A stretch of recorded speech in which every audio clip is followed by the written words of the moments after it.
The gavel struck the wooden block 3 times in the courthouse of Riverview County, but it was the 4th strike that would change the course of countless lives for generations. What began as a mere collection of debts transformed into a profound moral test, a measure of what value society placed on a desperate woman's life and what price one enigmatic man was willing to pay for her liberation. If this story resonates with you, make sure you're subscribed, because tomorrow's video will reveal an unexpected twist that no one saw coming. Before we jump back in, tell us where you're tuning in from. And if this story touches you, make sure you're subscribed, because tomorrow I've saved something extra special for you.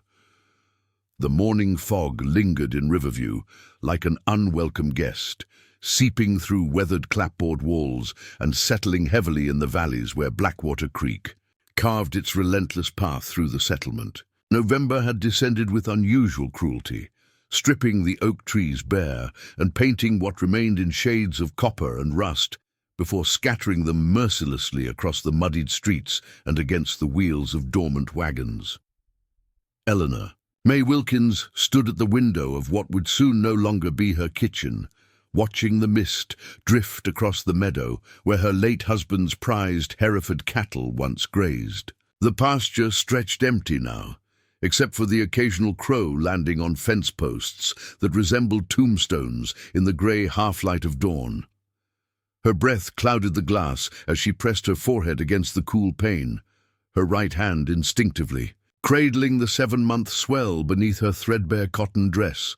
The child stirred within, a persistent reminder of life's tenacity even as all other hope seemed lost.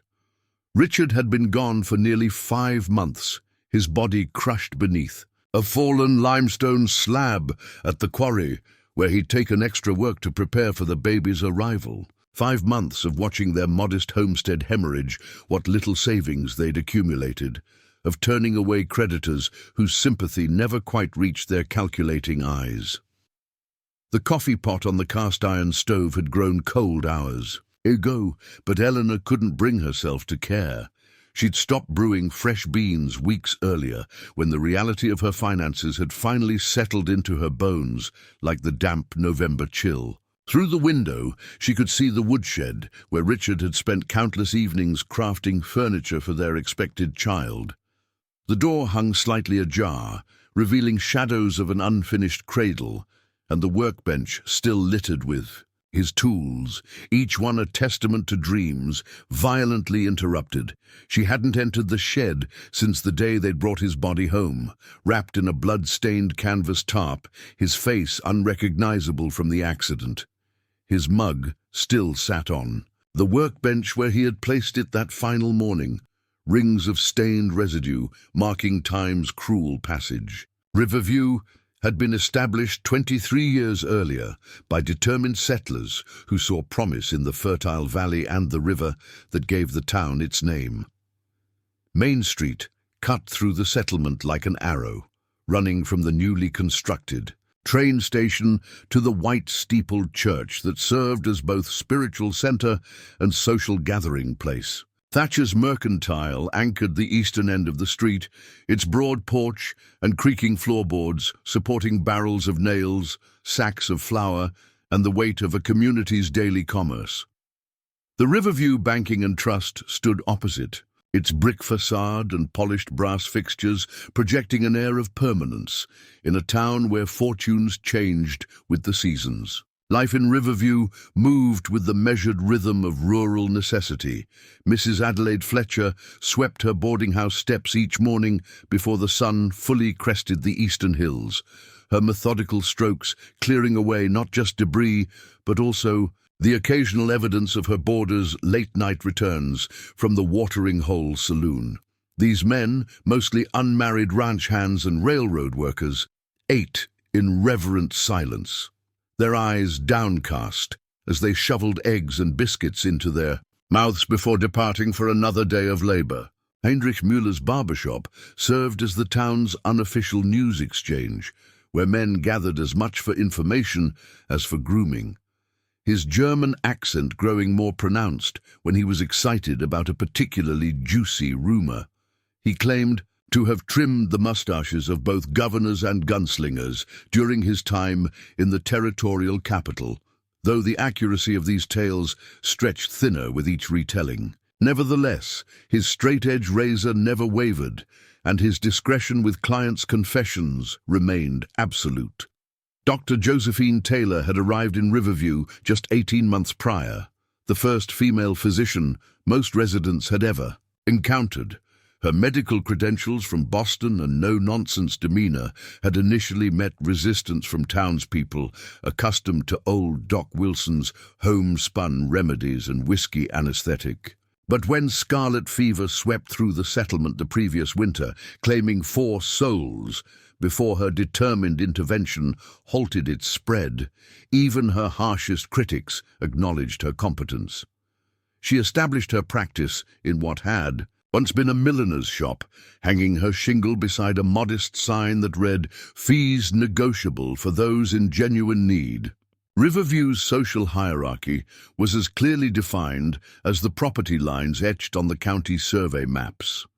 At its apex stood Nathaniel Prescott, the banker whose decisions regarding loans and foreclosures carried the weight of economic life or death for many families. Below him were successful ranchers like Victor Holloway, whose 3,000 acres and substantial herds translated to influence that extended well beyond his property boundaries. The middle ranks comprised shopkeepers, skilled tradesmen, and moderately successful farmers, while day laborers, itinerant workers, and the occasional widow occupied positions of precarious respectability. Church attendance on Sundays functioned less as religious devotion and more as social accounting, with Reverend Thomas Blackburn delivering sermons that comforted more than they challenged. His theology emphasized God's mercy over his judgment, an approach well-suited to people whose daily existence already contained enough hardship without the added burden of divine condemnation. The church's oak pews, worn smooth from years of Sunday finery and workday overalls, held the imprints of a community's collective weight. The twice-weekly arrival of the eastbound and westbound trains represented Riverview's tenuous connection to the wider world.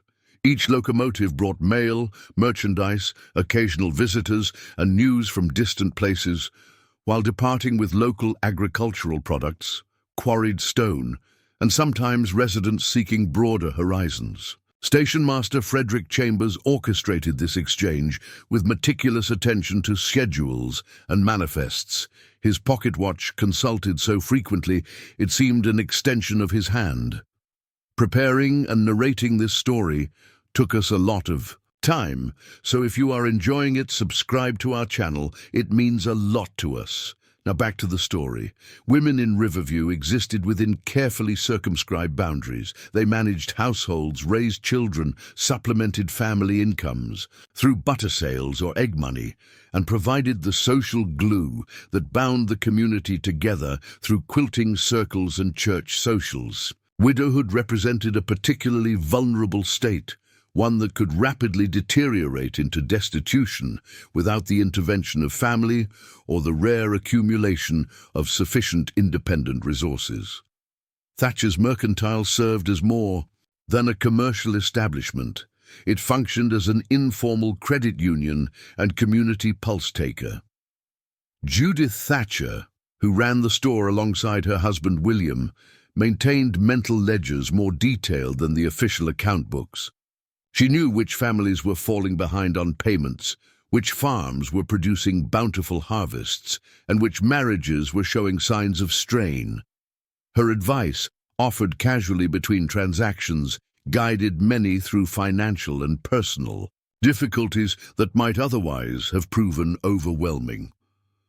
Saturday evenings transformed Riverview's quiet streets into modest hubs of relaxation and entertainment. The Watering Hole, operated by former Cavalry Sergeant Marcus Bennett, provided whiskey of variable quality and card games of questionable fairness to men seeking temporary escape from the week's demands.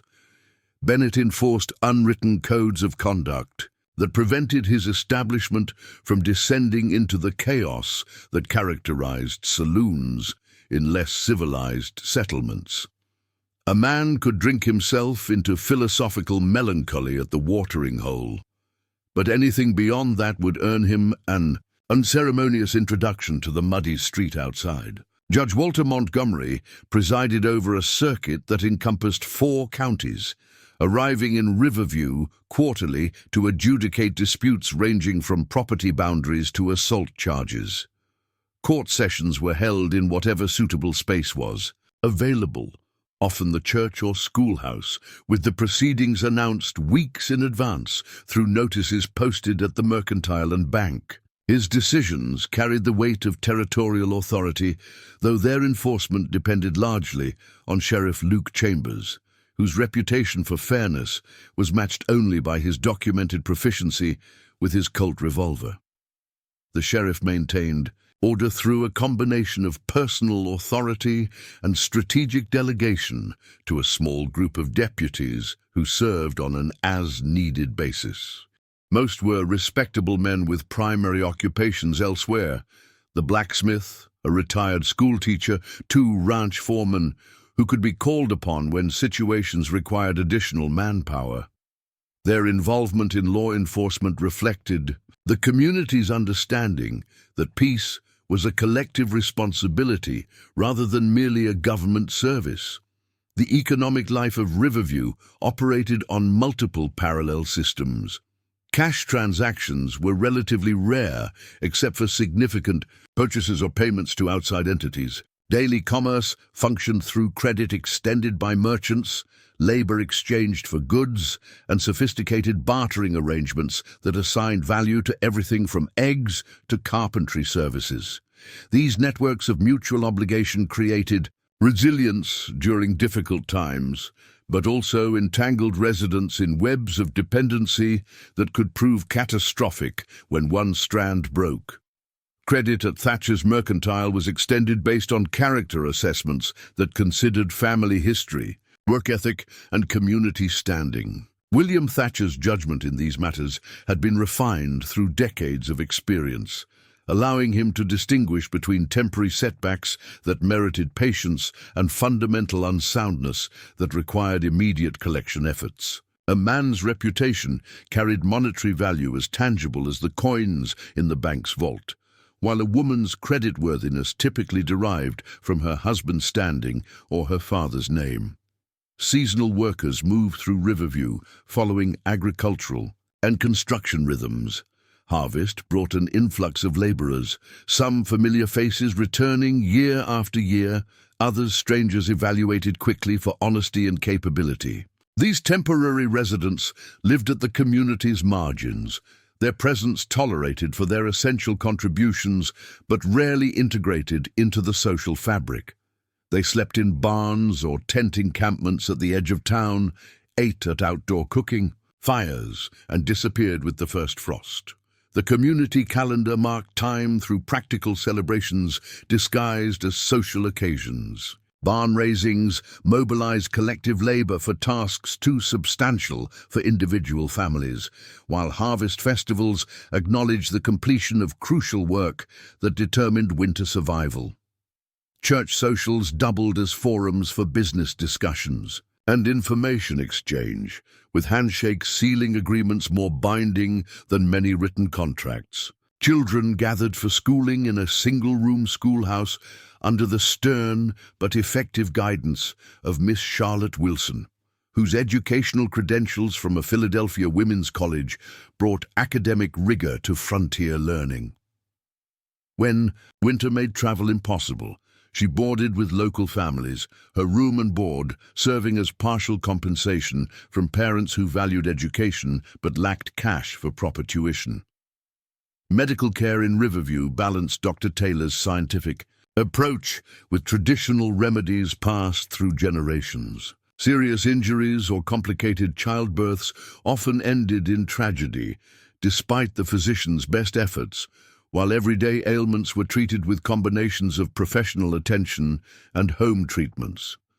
The nearest hospital lay 70 miles away in the territorial capital, a journey that represented significant expense and no guarantee of improved outcomes. Transportation beyond Riverview's immediate surroundings required substantial planning.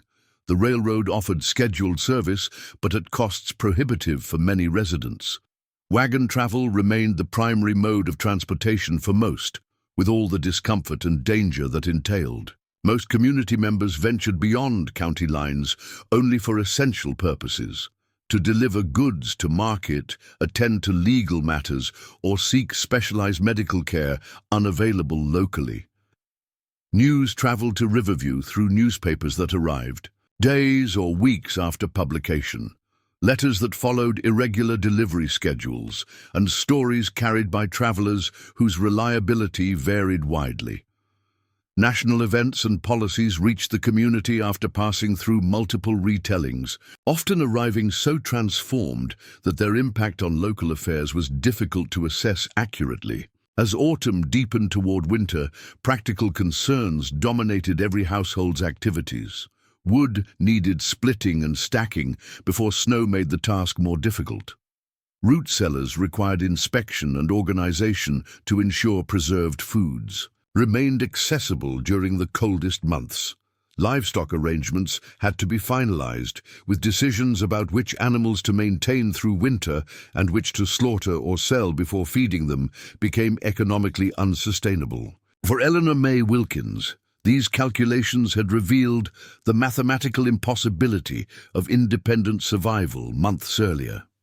The small homestead that Richard had established 3 miles west of town had become both sanctuary and prison, a place she loved deeply but could no longer maintain alone. The mortgage payments to Riverview Banking and Trust had fallen 3 months behind, while credit at Thatcher's Mercantile had been exhausted weeks ago. The remaining livestock, 2 milk cows and a half-dozen chickens, provided subsistence but no cash income, and her advancing pregnancy limited her ability to perform physical labor that might have generated essential funds. The Wilkins homestead had been carefully chosen for its southern exposure and reliable water source, where Blackwater Creek formed a gentle bend before continuing toward the Riverview proper. Richard had constructed their modest home with lumber, harvested and milled from the property's eastern section, supplemented by stone from the quarry where he would eventually meet his death. The house featured a broad front porch designed to catch summer breezes, supported by posts he had lovingly carved with simple geometric patterns during their first winter together. Eleanor Mae had been Eleanor Mae Bennett before marriage, daughter of Marcus Bennett, who operated the Watering Hole Saloon. Her mother had succumbed to pneumonia when Eleanor was just 15, leaving her to help manage the establishment's practical operations, while other girls her age practiced penmanship and needlework. She had grown up amidst the contradictions of frontier saloon life, learning to spot trouble before it erupted, developing judgment about human character that proved remarkably accurate, and maintaining dignity in an environment that frequently challenged conventional morality. Richard Wilkins had appeared in Riverview during a spring cattle drive 4 years earlier, distinguishing himself from typical cowboys through his quiet demeanor and thoughtful conversation. 26 years old and determined to establish his own homestead rather than working indefinitely for others, he carried recommendations from previous employers and modest savings accumulated through years of careful frugality. His courtship of Eleanor Mae proceeded under Marcus Bennett's watchful eye, conducted largely during the quiet hours after the saloon closed. They discussed books they had read, places they hoped to visit, and the home they would build together if she accepted. His proposal, their wedding, took place on a clear October morning when the cottonwood leaves had turned brilliant gold. Reverend Blackburn officiated before a congregation that included most of Riverview's residents, some attending out of genuine affection, others from curiosity about the saloon keeper's daughter marrying a newcomer with ambitions beyond his current circumstances. Eleanor Mae wore a dress sewn from fabric her father had ordered specially from St. Louis, while Richard stood beside her in a suit purchased with earnings from his first successful cattle drive as an independent operator. Their early married life had been characterized by hard work, balanced with shared purpose.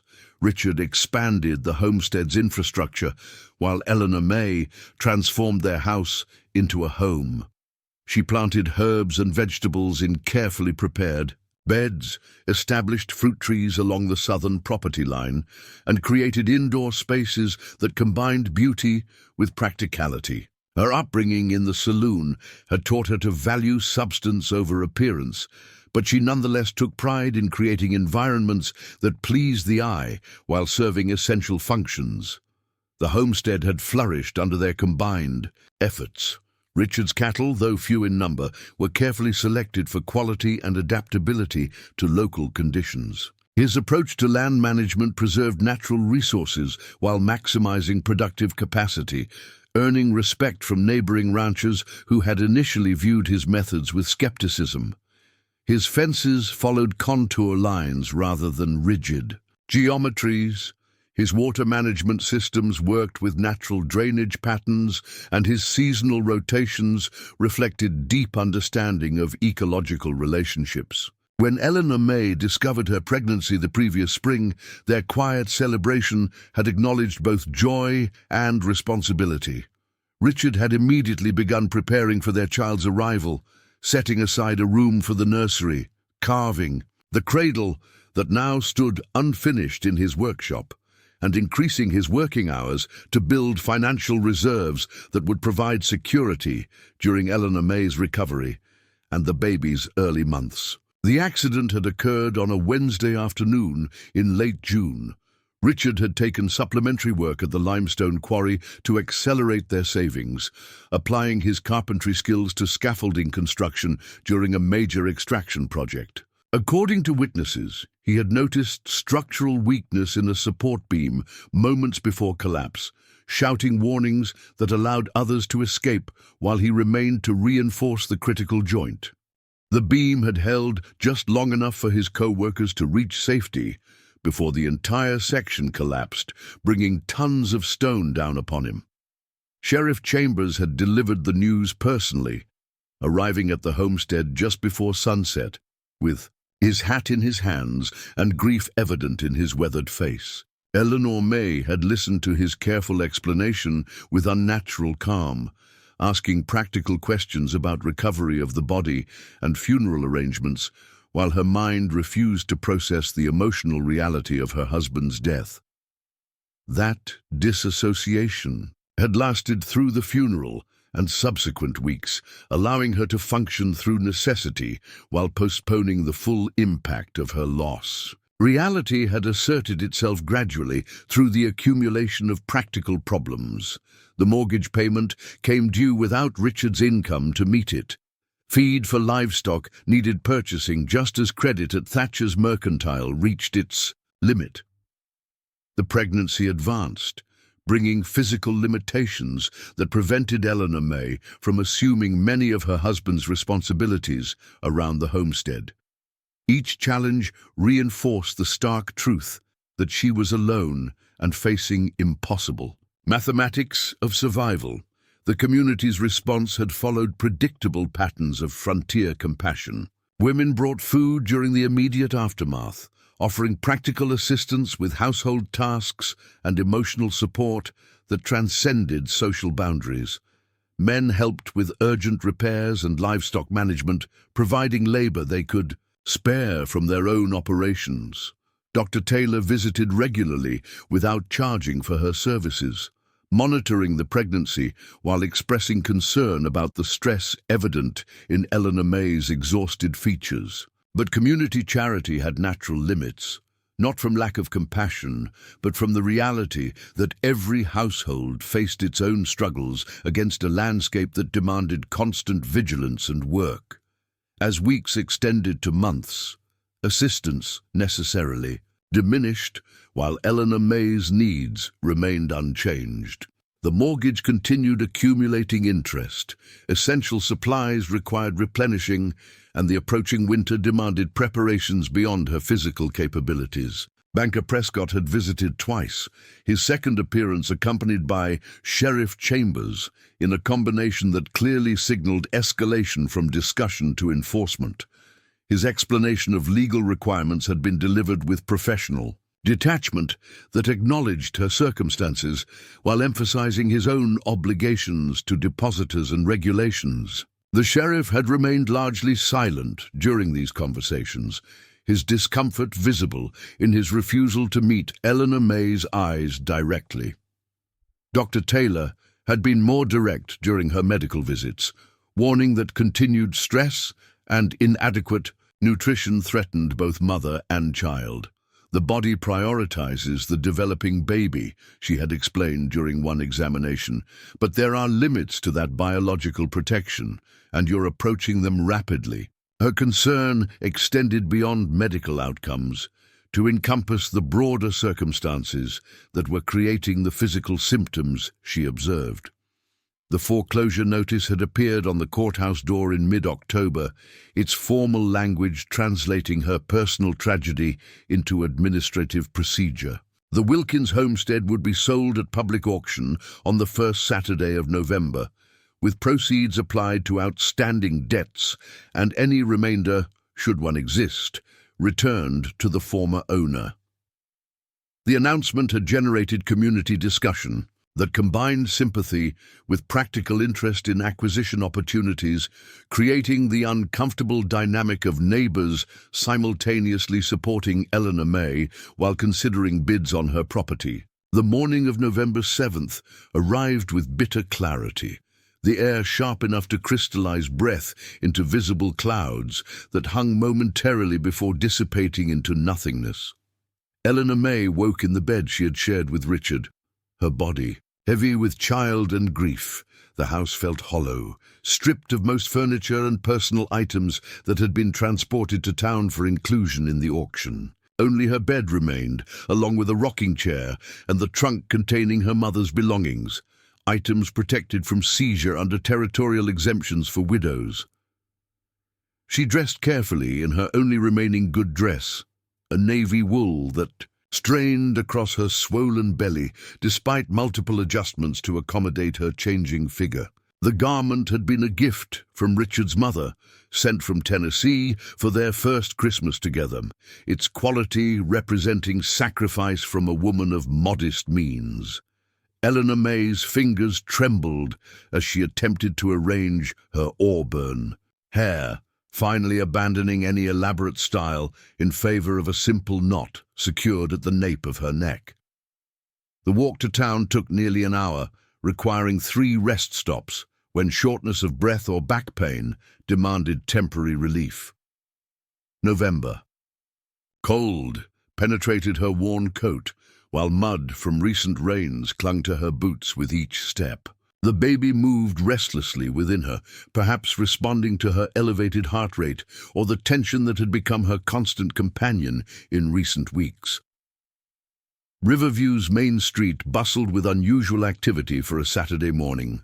Wagons lined both sides of the thoroughfare, horses stamping impatiently while their owners gathered in conversational clusters that fell silent as Eleanor Mae approached. Men studied the ground or removed hats in awkward acknowledgement of her presence, while women watched from the courthouse steps had been transformed into an impromptu auction platform, with Eleanor Mae's possessions arranged in neat rows on the lawn for easier bidding. Her kitchen implements occupied one corner, the cast-iron skillet where she had cooked thousands of meals, the wooden spoons worn smooth from use, the blue-speckled coffee pot that had marked so many shared mornings. Richard's tools were organized by purpose, carpentry supplies in one pile, ranching equipment in another. Each item represented hours of his life, energy converted into objects that would now pass to strangers' hands. Judge Montgomery had arrived. On the morning train, his formal black attire and stern countenance lending an air of solemn authority to proceedings he had overseen dozens of times throughout the territory. He conferred periodically with banker Prescott, their discussions punctuated by gestures toward various groupings of goods and occasional references to legal documents. Sheriff Chambers stood nearby, thumbs hooked casually in his belt, but eyes constantly scanning the growing crowd for any signs of trouble. The auctioneer was Bartholomew Jenkins, a professional brought in from the territorial capital, whose reputation for quick patter and ability to extract maximum bids made him worth his considerable fee. He surveyed the assembled goods with the calculated gaze of a man who translated personal belongings into dollar values, without allowing sentiment to interfere with business. His assistant, a gaunt young man with ink-stained fingernails, prepared the ledgers that would document each transaction. Eleanor Mae found herself directed to a straight-backed chair near the courthouse steps, positioned where potential bidders could observe her condition while assessing the property she had once called home. The arrangement made her feel like another item on the inventory, a human fixture being sold alongside furniture and farming implements. Dr. Taylor approached briefly, offering to check her health, but Eleanor Mae declined with a subtle shake of her head. She wanted no special consideration that might emphasize her vulnerability to the assembled crowd. Local residents filled every available space around the courthouse square, their expressions reflecting complex emotions that such public proceedings inevitably generated. Some showed genuine concern for Eleanor Mae's circumstances, understanding that similar misfortune could befall any family without warning. Others displayed the morbid fascination that draws crowds to witness calamity that has spared their own lives. Sheriff Chambers had positioned several deputies strategically throughout the gathering, ensuring that excitement wouldn't transform into disorder. The bidding began with smaller items, kitchenware, tools, household goods that individual families might need or want. Prices started low and generally remained modest, reflecting both the limited cash available in the community and a reluctance to appear eager in profiting from Eleanor Mae's misfortune. Judith Thatcher bid on canning jars and preserving equipment, paying slightly more than market value in a gesture of support disguised as ordinary commerce. As the morning progressed, larger items came under the hammer. Richard's workbench went to Heinrich Müller, who nodded respectfully toward Eleanor Mae as he claimed his purchase. The dining table and chairs Richard had crafted during their first winter together sold to newcomers who had recently established a homestead north of town, people who saw only well-made furniture rather than the surface where countless intimate conversations had unfolded between husband and wife. Each sale felt like watching fragments of her life scattered to the winds. The grandfather clock that had been Richard's wedding gift to her, the hope chest her father had commissioned for her 18th birthday, the quilting frame where she had created coverings that told their family story through fabric and pattern, all passed to new owners who could never understand their true significance. The homestead itself would be auctioned last, after all personal property had been disposed of. Everyone present understood that the land sale was the primary purpose of the gathering, the event that would determine whether Eleanor Mae's debts could be satisfied and what, if anything, might remain for her survival. Banker Prescott had confirmed that several parties had expressed interest in the property, though he declined to identify potential buyers or indicate expected prices. Dr. Taylor moved through the crowd with professional discretion, periodically positioning herself where she could observe Eleanor Mae's condition without drawing attention. The physician had attended enough difficult births to recognize signs of a woman under dangerous stress, and the combination of emotional distress and physical exertion could trigger premature labor. She kept her medical bag within reach, prepared for emergency intervention if necessary. The morning sun climbed higher, warming the air enough to make the crowd uncomfortable in their heavier clothing. Dust raised by countless feet created a haze that irritated eyes and throats. Children grew restless and were hushed by parents who understood the serious nature of the proceedings. Reverend Blackburn arrived midway through the personal property sales, having been delayed by a parishioner's illness. He surveyed the scene with evident discomfort, clearly troubled by the public nature of Eleanor Mae's humiliation, but powerless to prevent what territorial law had set in motion. As personal property auctions concluded, attention shifted to the main event. Auctioneer Jenkins consulted his papers and announced that the Wilkins homestead would be offered as a complete unit. House, outbuildings, remaining livestock, and 120 acres of land with water rights to Blackwater Creek. His description made the property sound substantial and valuable, though everyone present understood its worth, was compromised by the circumstances forcing its sale. 3 serious bidders emerged as the real estate auction began. Nathaniel Prescott bid on behalf of the bank, seeking to recover the institution's loans without allowing the property to sell below a reasonable market value. Victor Holloway, whose extensive holdings bordered the Wilkins property on 2 sides, showed interest in expanding his operations. A third participant, a stranger to most Riverview residents, had arrived that morning and observed the proceedings with analytical detachment. The unknown man was tall and broad-shouldered, dressed in clothing that suggested wealth without ostentation. His coat was well-tailored, but showed signs of practical use. His boots were of excellent quality, but bore scuffs from actual ranch work, and his hat, a black Stetson with a simple silver band, was positioned at an angle that spoke of confidence rather than arrogance. He had spoken to no one, made no inquiries about the property, and positioned himself apart from the crowd in a way that afforded clear views of both the auction proceedings and Eleanor Mae. Bidding opened at $400, a substantial sum in Riverview's economy. Banker Prescott immediately raised it to $500, establishing the financial institution's intention to protect its investment.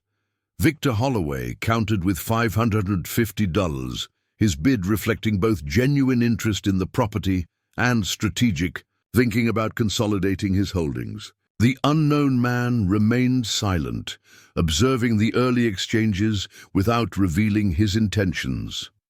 As prices climbed past $600, the crowd grew increasingly attentive. These were significant amounts being discussed, sums that represented years of labor for most families present. Eleanor Mae watched each bid with painful awareness that higher prices improved her chances of having something left after debts were satisfied, but also intensified the finality of losing everything she and Richard had built together. The banker and Holloway continued their competition past $700, their bids becoming more deliberate as they approached the upper limits of prudent investment. Property values in the region were notoriously difficult to establish with certainty, and overpaying for land could create financial difficulties even for successful businessmen. The unknown man maintained his silent observation, occasionally glancing toward Eleanor Mae with an expression she couldn't interpret. At $800, banker Prescott hesitated noticeably before making his next bid. The amount now exceeded the bank's actual exposure in Wilkins homestead loans, meaning further bidding would represent speculation rather than debt recovery. Holloway sensed the banker's reluctance and pressed his advantage, raising to $900 with a confidence suggesting he was prepared to go higher if necessary. The moment stretched as auctioneer Jenkins called for additional bids. Eleanor Mae calculated rapidly whether $900 would cover all outstanding debts and leave anything for her survival. The arithmetic was painfully close. She might emerge with enough to secure temporary lodging and basic necessities, but little more. Then the stranger spoke for the first time, his voice carrying across the courthouse square with remarkable clarity, despite its moderate volume. $1,200. The bid stunned the crowd into momentary silence. It exceeded Holloway's offer by $300, bypassing the careful incremental increases that had characterized earlier bidding. More significantly, it suggested the speaker possessed both substantial financial resources and specific reasons for wanting the Wilkins property. Holloway turned to study the stranger, his expression reflecting surprise and rapid recalculation. $1,200 exceeded most estimates of the property's market value, possibly surpassing its actual worth. Competing against such a bid would require financial commitment and determination that few in the region possessed. The banker shook his head slightly, signaling the bank's withdrawal from further bidding. The institution had recovered its investment, and then some. Continuing would constitute speculation outside its conservative banking philosophy. $1,300, Holloway called, his voice tight with the strain of committing so much capital to a single acquisition. The stranger responded without hesitation, $1,800. Gasps rippled through the crowd as the bidding reached levels that seemed almost fantastical. $1,800 represented more money than most residents would see in several years, enough to purchase multiple homesteads or establish a substantial business. The amount seemed disconnected from any rational valuation of the property itself. Auctioneer Jenkins called 3 times for additional bids, but none were forthcoming. Holloway had reached his limit. Banker Prescott showed no inclination to re-enter the bidding, and no other potential buyers emerged from the crowd. "Sold to the gentleman for $1,800, Jenkins announced, his voice carrying across the square with the finality of judgment. Eleanor Mae felt tears welling in her eyes as she realized what the sale meant.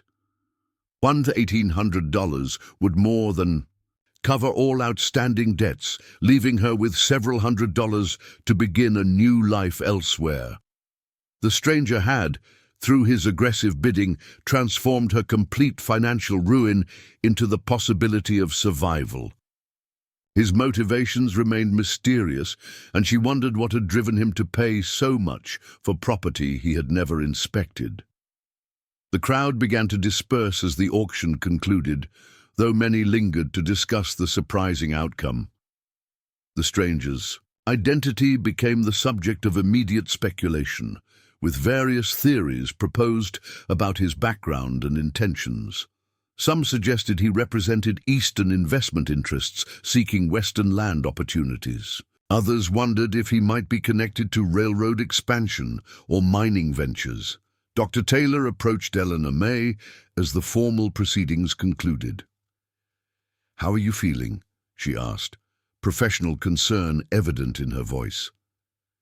Eleanor Mae managed a weak smile. "Better than I expected," she admitted. "I thought today would leave me with nothing." The physician nodded but continued studying her patient's condition. "The stress isn't good for you or the baby. You need rest and proper food as soon as possible." Judge Montgomery completed the legal paperwork required to transfer ownership, accepting the stranger's payment in cash produced from a leather satchel. The transaction's size and the buyer's preparedness to complete it immediately added to the mystery surrounding his identity and purposes. Eleanor Mae watched from her chair as papers were signed and money changed hands, feeling strangely detached from events that would determine her future. The reality that she was now homeless, despite having money from the sale, had begun to settle into her consciousness, bringing questions about where she would sleep that night and how she would manage in her advanced pregnancy. As the crowd continued to thin, the stranger approached Eleanor Mae for the first time. He removed his hat politely, revealing dark hair streaked with silver at the temples and eyes the color of a winter sky.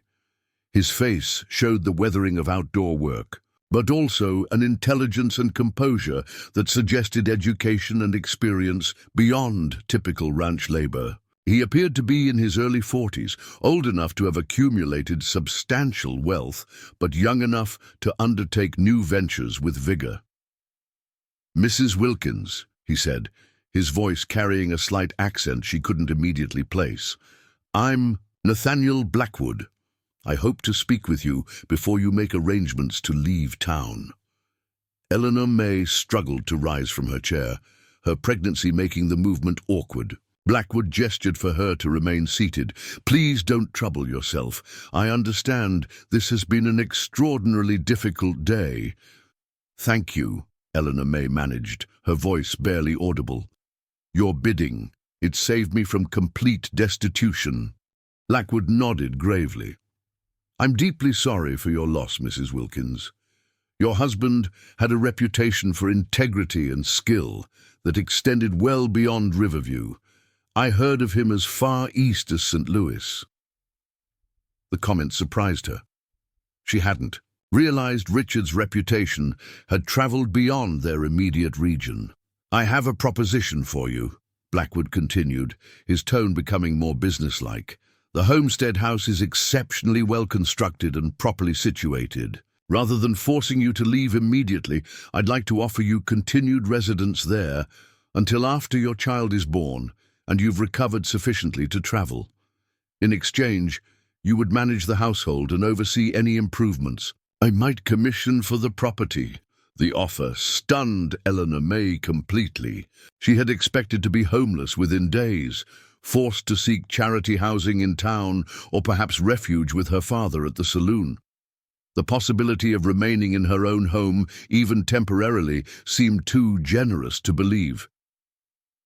I don't understand," she stammered. "Why would you do that?"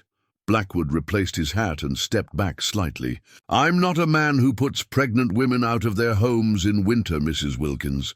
Beyond that, the arrangement would benefit us both. You know the property better than anyone, and I have business interests that will keep me traveling frequently.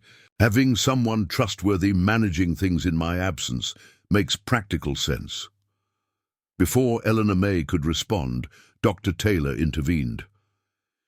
"Mrs. Wilkins needs rest and time to consider any such arrangements carefully," she said firmly. "This has been an exhausting day, and she's in no condition to make important decisions right now." Blackwood nodded respectfully. "Of course, I'll be staying at the boarding house for several days while I handle business matters. Mrs. Wilkins can send word when she's ready to discuss details." As Blackwood walked away, Eleanor Mae watched him with growing confusion and cautious hope. Nothing about the day had unfolded as she had expected. Instead of losing everything, she had emerged with enough money to survive and an unexpected offer that might allow her to remain in the home she loved. But she couldn't shake the feeling that there was more to Nathaniel Blackwood than he had revealed, and that accepting his generosity might involve complications she couldn't yet foresee. The boarding house dining room buzzed with unusual energy, and that evening as residents and visitors discussed the day's events, Mrs. Adelaide Fletcher served dinner with extra flourishes, her professional demeanor barely concealing her curiosity about her mysterious new guest. The regular boarders ate with uncharacteristic restraint, their attention focused more on observation than nourishment. "Never seen bidding like that before," ventured Samuel Whitaker, a railroad engineer temporarily stationed in Riverview. "Man must have money to burn." Blackwood looked up briefly from his meal. "Good land is worth paying for," he remarked mildly, before returning his attention to his plate. The simple response revealed nothing while seeming to explain everything, a skill that suggested considerable experience with questions he preferred not to answer directly. After dinner, Blackwood walked to Thatcher's Mercantile where Thatcher was arranging fabric bolts while her husband reviewed inventory ledgers. Both looked up with interest when the stranger entered, their merchant instincts recognizing a customer with substantial purchasing power. "I need to outfit a homestead for extended occupation," Blackwood said without preamble. "Quality goods, not temporary solutions. The lady currently residing there will need proper furnishings and supplies to maintain herself comfortably through the winter."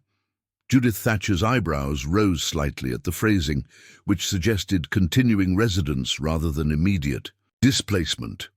The shopping list Blackwood provided was comprehensive and expensive: furniture to replace what had been sold at auction, bedding, kitchen equipment, and household necessities. Additionally, he requested winter supplies in quantities that would sustain a household through months of potential isolation: flour, sugar, coffee, preserved goods, lamp oil, and other staples that careful housekeepers accumulated before snowfall made resupply difficult. "This will cost considerable money," William Thatcher warned, calculating rapidly as he reviewed the list. "And some items will need ordering from St. Louis, which means railroad shipping costs and possible delays." Blackwood produced a roll of bills from his coat pocket. "Order everything immediately and arrange delivery as soon as possible. Money isn't a concern." Word of Blackwood's purchases spread through Riverview with the speed that characterized all news in small communities. By evening, speculation about his intentions had grown elaborate and varied. Some residents theorized he was establishing the homestead as headquarters for a large-scale cattle operation that would bring employment and prosperity to the region. Others wondered if his interest in Eleanor Mae's comfort indicated romantic intentions disguised as business arrangements. Dr. Taylor visited the Wilkins homestead that afternoon, ostensibly to check on Eleanor Mae's medical condition, but actually to assess the situation developing between her patient and the mysterious benefactor. She found Eleanor Mae in the nearly empty house, sitting in the single remaining chair while staring out the window at pastures that no longer belonged to her. "How are you feeling?" Dr. Taylor asked, setting her medical bag on the bare floor. Eleanor Mae turned from the window, her face reflecting exhaustion that went beyond physical fatigue. "Strange," she admitted. "Yesterday I thought I would lose everything. Today I'm being offered more generosity than I know how to accept." The physician began her examination, checking Eleanor Mae's pulse and listening to the baby's heartbeat. "The child should arrive within 2 to 3 weeks, she observed, "possibly sooner given the stress you've endured. You need rest, proper nutrition, and freedom from worry, none of which you've had lately." "Mr. Blackwood's offer would provide all those things," Eleanor Mae said hesitantly, "but I don't understand why he's making it. Men don't typically show such consideration to strangers, especially women in my circumstances." Dr. Taylor completed her examination before responding, choosing her words carefully. "There are men who take advantage of vulnerable women, and there are men who protect them," she said finally. "In my professional experience, Mr. Blackwood's behavior suggests the latter category, but you're wise to be cautious. Accepting help always creates obligations, even when the giver claims otherwise." That evening, Blackwood arrived at the homestead, driving a wagon loaded with supplies from the mercantile. He knocked politely on the front door and waited for Eleanor Mae's permission before entering. His first action was to build up the fire in the stove, noting that the interior temperature was uncomfortably cold for a pregnant woman. "I took the liberty of ordering furnishings and supplies," he said, beginning to unload boxes from the wagon. "Nothing presumptuous, just necessities for comfortable living. If you decide not to accept my arrangement, these items will remain with the property regardless." The careful phrasing emphasized that his gifts came without strings attached, reducing the sense of obligation that might make acceptance difficult. Eleanor Mae watched as he carried in flour, coffee, preserves, and other supplies that represented more abundance than she had seen in months. The coffee alone would have cost her a week's egg money if she had possessed either eggs or money to trade. "This is too much," she protested weakly. "I can't repay such generosity." "I'm not asking for repayment," Blackwood replied, arranging supplies in the kitchen with the efficiency of a man accustomed to managing practical details. "I'm asking for household management in exchange for temporary residence. The arrangement benefits both parties without creating debt or obligation beyond what we explicitly agree upon. He produced a written contract from his coat pocket, spreading it on the kitchen counter for her review. The document was professionally prepared, specifying terms with legal precision that protected both parties' interests.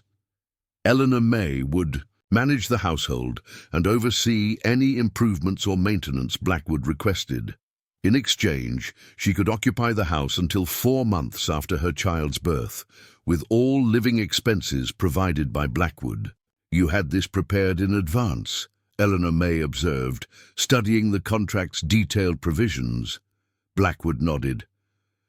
"I make contingency plans for situations that interest me. Your husband's reputation and this property's potential convinced me to investigate possibilities before attending the auction." The contract included provisions Eleanor Mae hadn't expected. If she chose to leave before the agreed term, she would receive $400 to assist with relocation.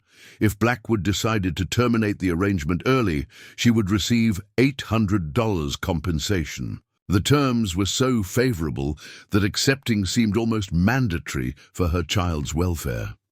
"Why?" she asked, looking up from the contract.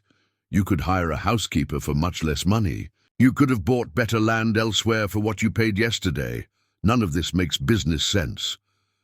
Blackwood was quiet for a long moment, staring into the fire he had built in the stove. "I had a wife once," he said finally. "She died in childbirth when we were far from medical help in a place where I had too little money to provide proper care. I couldn't save her, but I can prevent another woman from facing similar circumstances when opportunity presents itself." The explanation offered personal motivation that made his generosity comprehensible without seeming calculated to manipulate her emotions. Eleanor Mae felt tears spring to her eyes as she imagined the tragedy that had shaped his character. "I'm sorry for your loss," she whispered, "and grateful for your kindness to someone who reminds you of painful memories." "You don't remind me of her," Blackwood said firmly. "You're a different person facing different circumstances, but having resources to help and failing to use them would dishonor her memory. She would have wanted me to protect other women when possible." Dr. Taylor arrived as they were discussing contract details, having promised to check on Eleanor Mae again before returning to town. She reviewed the document with the thoroughness of someone accustomed to protecting patients' interests, asking pointed questions about provisions that might prove problematic later. Her examination satisfied her that Blackwood had constructed a genuinely fair arrangement. "The terms are generous to the point of being unusual," she told Eleanor Mae privately, while Blackwood waited outside. "But they're also legally binding and protective of your interests. Given your current circumstances and approaching delivery, I would recommend acceptance." The next morning brought the first significant snowfall of the season, heavy flakes that accumulated rapidly and transformed the landscape into white expanses that stretched to the horizon. Eleanor Mae woke to find fresh wood stacked beside the stove and coffee brewing. Blackwood had arrived before dawn to ensure her comfort, then departed without waiting for thanks or acknowledgement. Furniture deliveries began that afternoon, despite the snow, with items arriving by sled from town. The dining table and chairs were solid oak construction, built to last generations. The bedroom furnishings included a mattress softer than anything Eleanor Mae had experienced since childhood.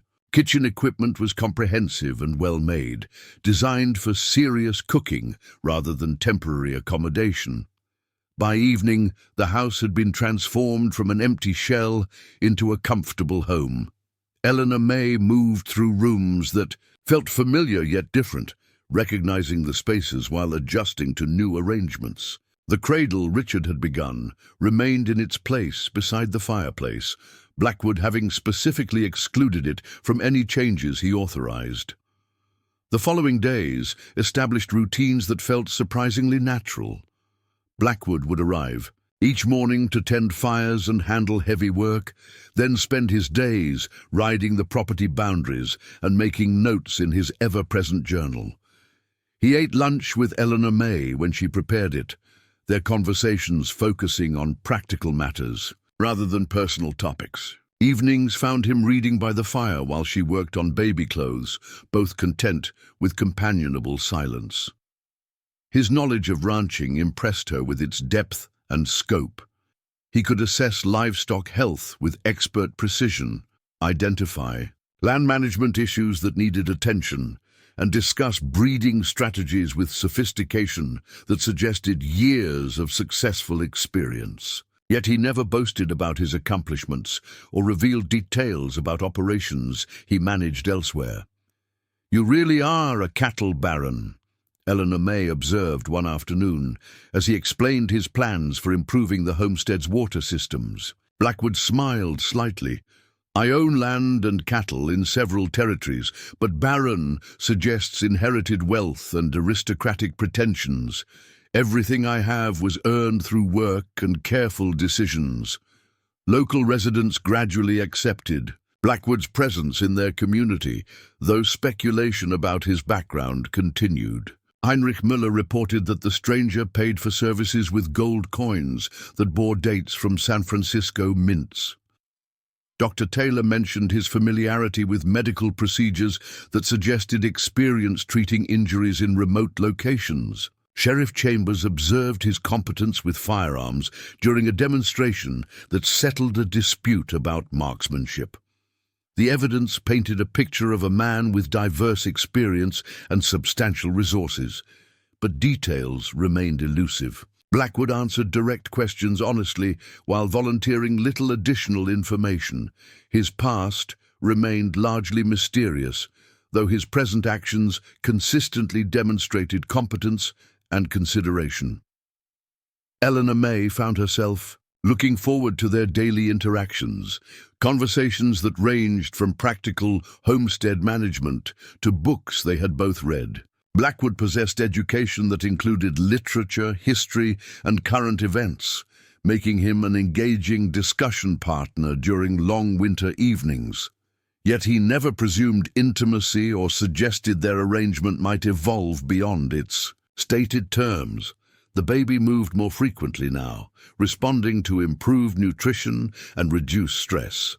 Dr. Taylor's weekly visits confirmed healthy development and normal progression toward delivery.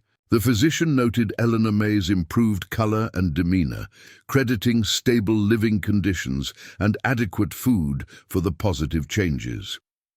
"He's an unusual man," Dr. Taylor commented after observing one of Blackwood's visits.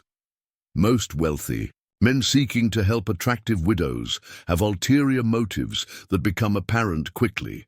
His behavior suggests genuine concern for your welfare without romantic complications." 2 weeks after the contract signing, Eleanor Mae woke to contractions that announced her labor's beginning.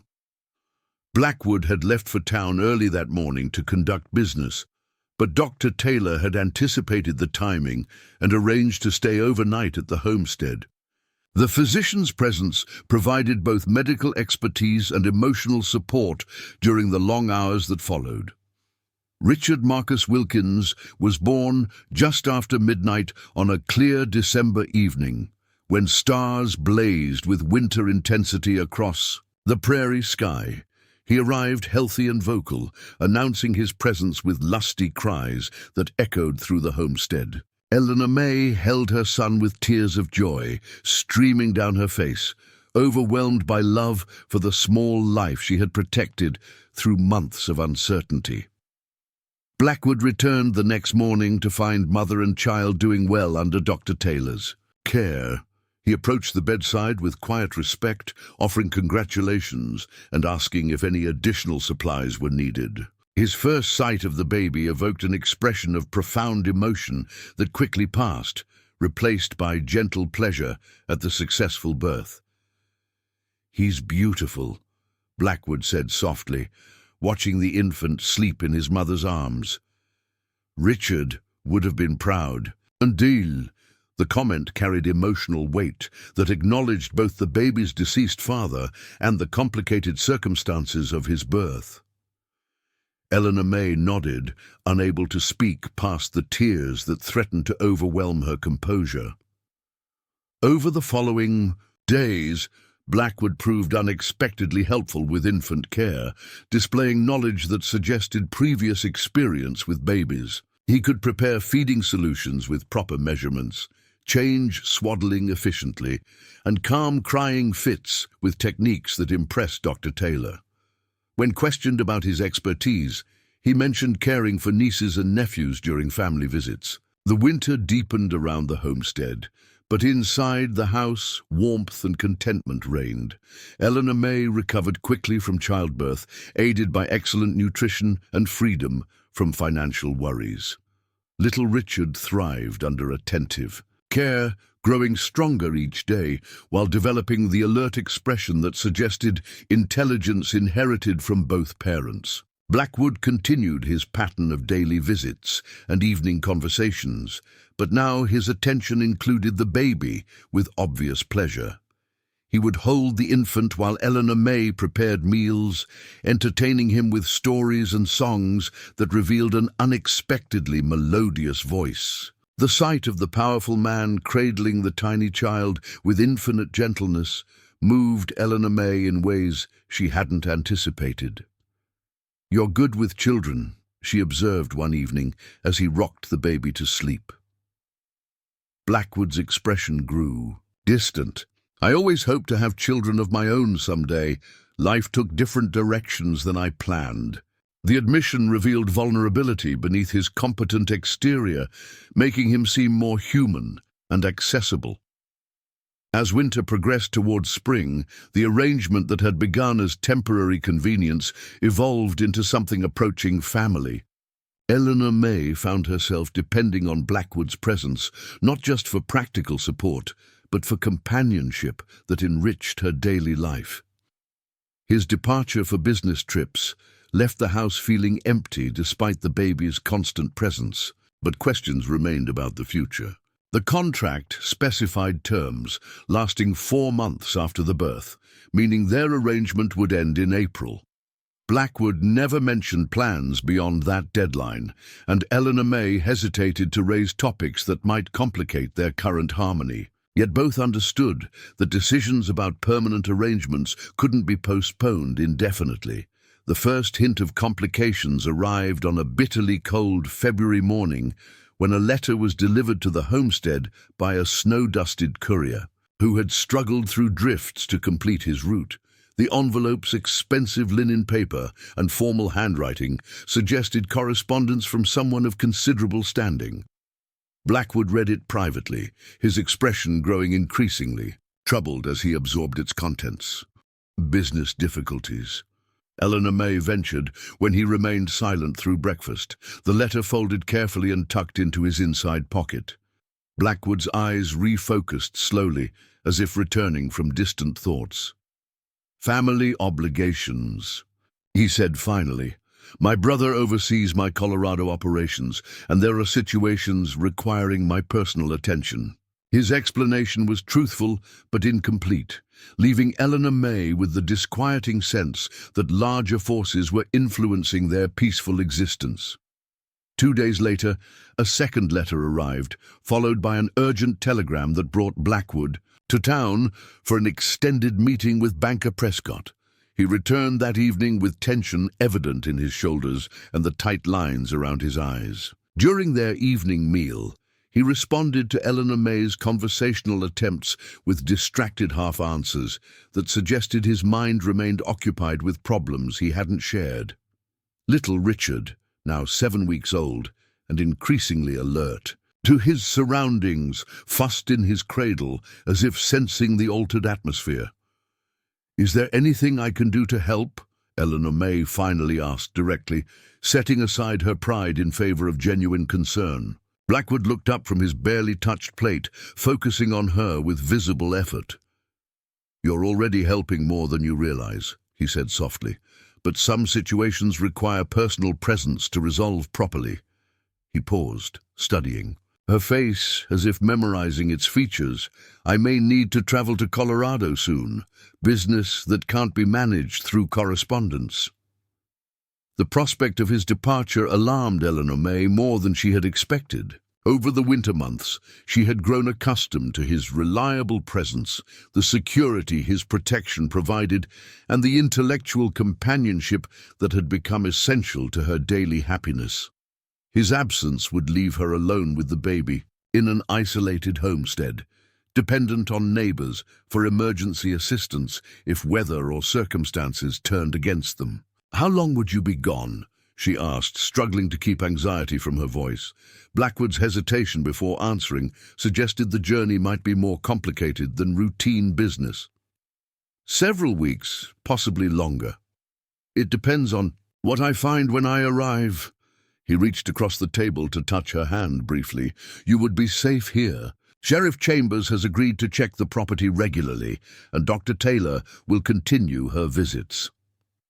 The physical contact surprised them both, the first time either had initiated such intimacy since their arrangement began. Blackwood withdrew, his hand quickly, but the warmth of his touch lingered on Eleanor Mae's skin like a remembered dream. She found herself studying his face with new attention, noting details she had tried to ignore during their months of careful friendship. 3 days before his planned departure, Blackwood made an unexpected announcement during breakfast. "I've arranged for Mrs. Fletcher to stay here while I'm away," he said, referring to the boarding house proprietor. "She's agreed to help with household management and provide companionship. Her presence should address any concerns about propriety or safety." Eleanor Mae felt simultaneously grateful for the consideration and disappointed by its necessity. Mrs. Fletcher was a competent, trustworthy woman whose presence would indeed provide practical benefits, but it would also eliminate the privacy and independence that Eleanor Mae had come to value. The arrangement suggested Blackwood viewed their connection as requiring external supervision rather than internal boundaries. "That's very thoughtful," Eleanor Mae managed, though her tone lacked enthusiasm. Blackwood studied her expression carefully, apparently recognizing her mixed feelings. "Mrs. Fletcher is discreet and understanding. Her presence shouldn't interfere with your normal routines or the baby's care." The night before his departure, Blackwood spent longer than usual beside the fire after Eleanor Mae had retired to feed the baby. She could hear him moving about the main room, his footsteps betraying restlessness despite the late hour. When little Richard finally fell asleep, she wrapped her shawl around her shoulders and returned to the kitchen for warm milk to help her own sleep.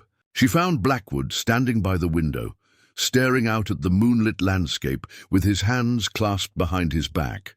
The firelight cast shadows across his profile, emphasizing the strong line of his jaw and the premature silver that streaked his dark hair. He turned when he heard her footsteps, his expression revealing emotions he usually kept carefully controlled. "I wanted to thank you," he said quietly, "for making this winter more pleasant than I had any right to expect." Eleanor Mae moved closer to the fire, pulling her shawl tighter against the night's chill.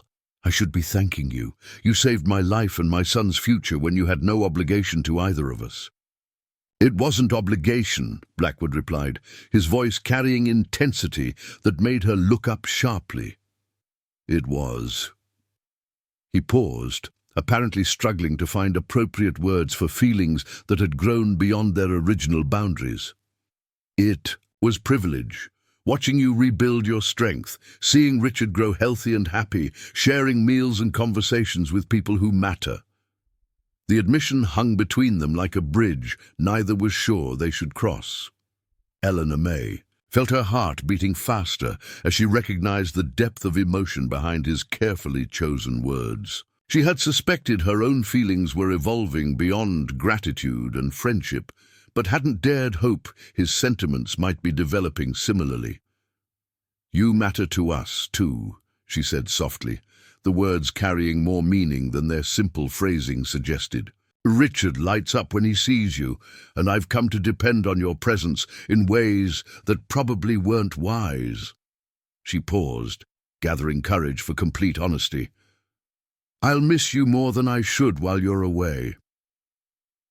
Blackwood moved closer, close enough that she could see the firelight reflected in his steel-grey eyes. "Eleanor," he began, then stopped, apparently reconsidering whatever he had planned to say. Instead, he reached out to touch her cheek gently, his calloused finger surprisingly tender against her skin. "We'll talk when I return, about everything." The promise carried weight that suggested their relationship's future would be decided during his absence, that the choices made in Colorado would determine whether their temporary arrangement could become something permanent. Eleanor Mae leaned into his touch briefly before stepping back, understanding that some conversations required proper timing and circumstances. "Travel safely," she whispered. "Come back to us." The words emerged more intimate than she had intended, revealing the depth of her attachment despite her efforts to maintain appropriate distance. Blackwood nodded, his expression conveying both promise and uncertainty about what he might find waiting in Colorado. The silence that settled over the homestead after Blackwood's departure felt heavier than the deepest snowfall. Eleanor Mae stood at the kitchen window, watching his wagon disappear into the morning mist, while baby Richard slept peacefully in her arms. The house that had felt warm and alive with Blackwood's presence now seemed too large, too quiet, filled with shadows that hadn't been noticeable when his confident voice filled the rooms. Mrs. Adelaide Fletcher arrived that afternoon with 2 carpet bags and a determined expression that suggested she intended to manage the household with military precision. A woman in her 50s, with steel-grey hair and sharp blue eyes, she had operated Riverview's boarding house for 14 years, earning respect for her practical competence and discretion regarding her guests' private affairs. "Mr. Blackwood has provided detailed instructions for maintaining this household," she announced, producing a typed list from her reticule. "He's thought of everything from baby care schedules to emergency procedures. The man certainly plans thoroughly." Examined the homestead with professional assessment, noting improvements that had been made since the auction. Eleanor Mae felt simultaneously grateful for the companionship and resentful of the supervision. Mrs. Fletcher's presence represented security and propriety, but it also emphasized that she remained dependent on others' generosity rather than managing independently. The contrast with her previous months of partnership with Blackwood was stark and uncomfortable.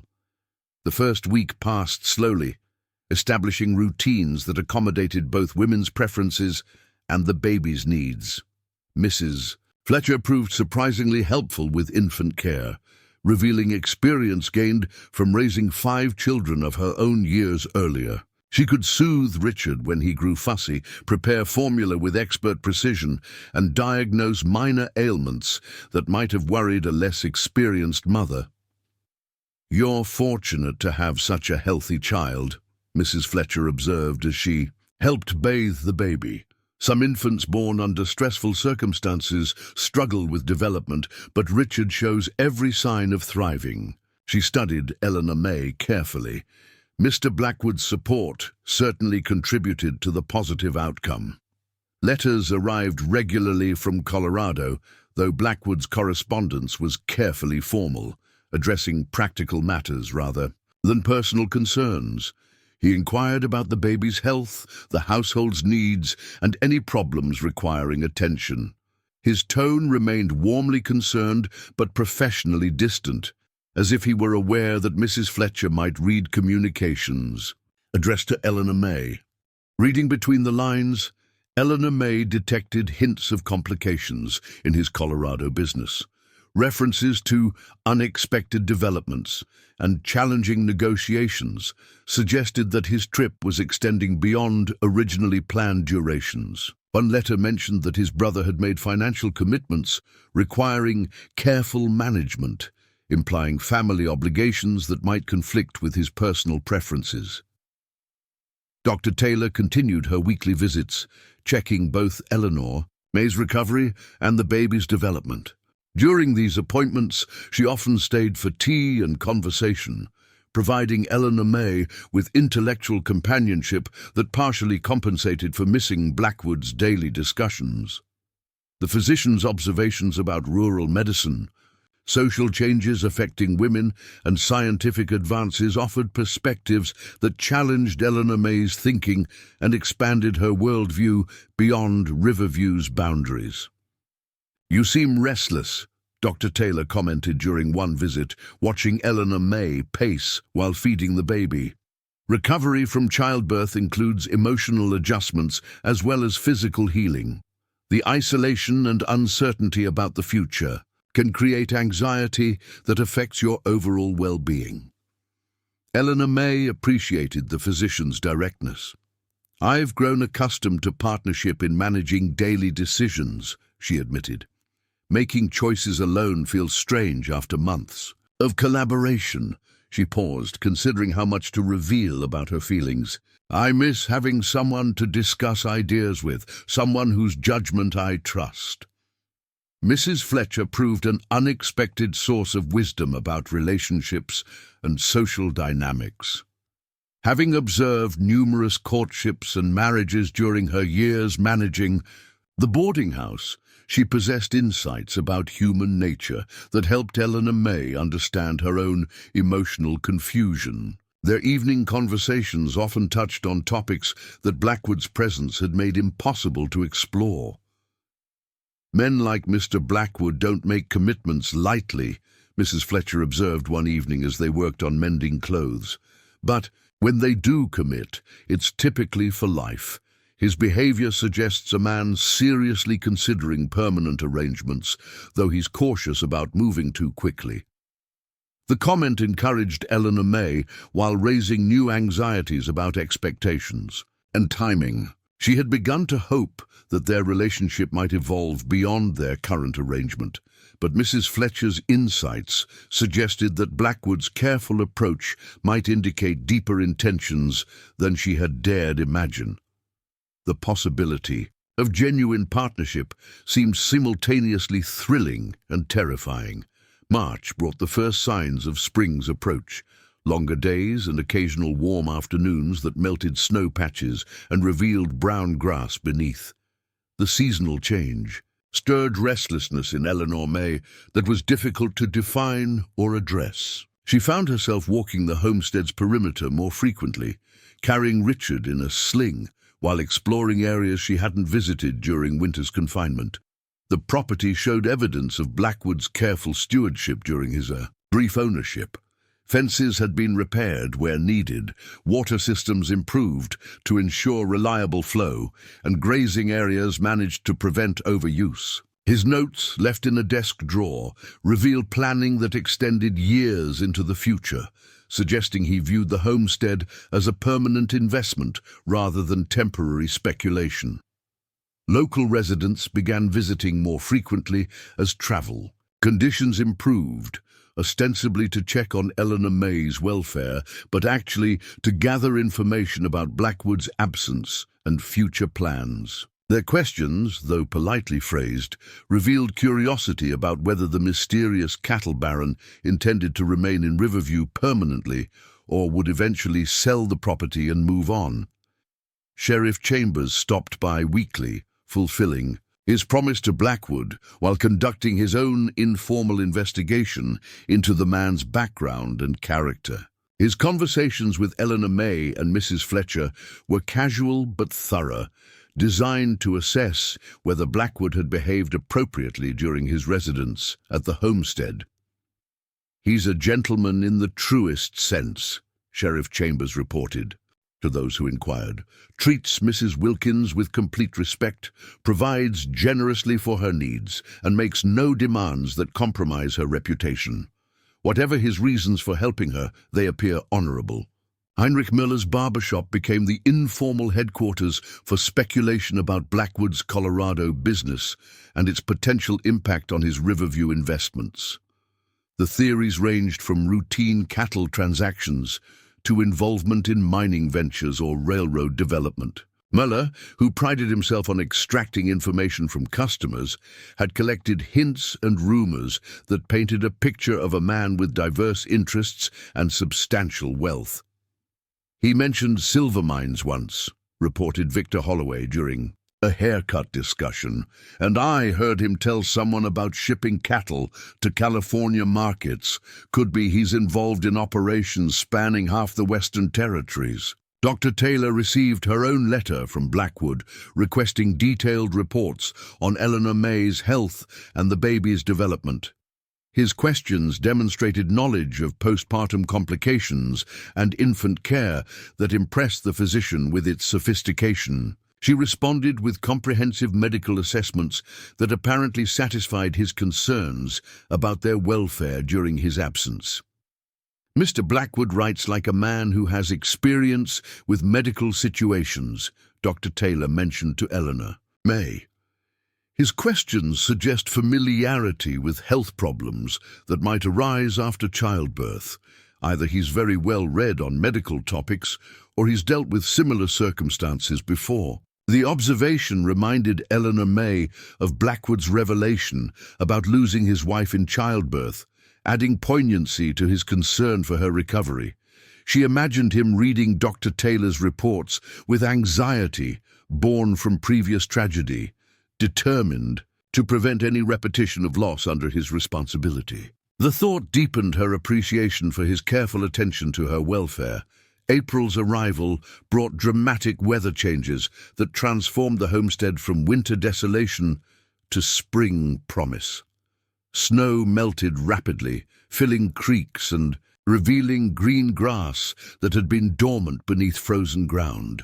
The transformation energized Eleanor Mae with hopes for renewal and growth that extended beyond seasonal changes to personal possibilities. Richard developed rapidly during this period, beginning to smile responsively and show interest in his surroundings that delighted both women caring for him. Mrs. Fletcher proclaimed him exceptionally alert for his age, comparing his development favorably to other infants she had observed. His robust health validated the good care he had received from birth and suggested a promising future.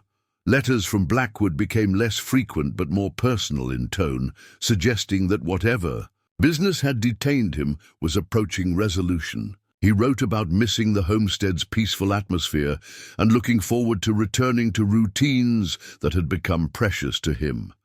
Between formal phrases, Eleanor Mae detected longing that matched her own feelings about his absence.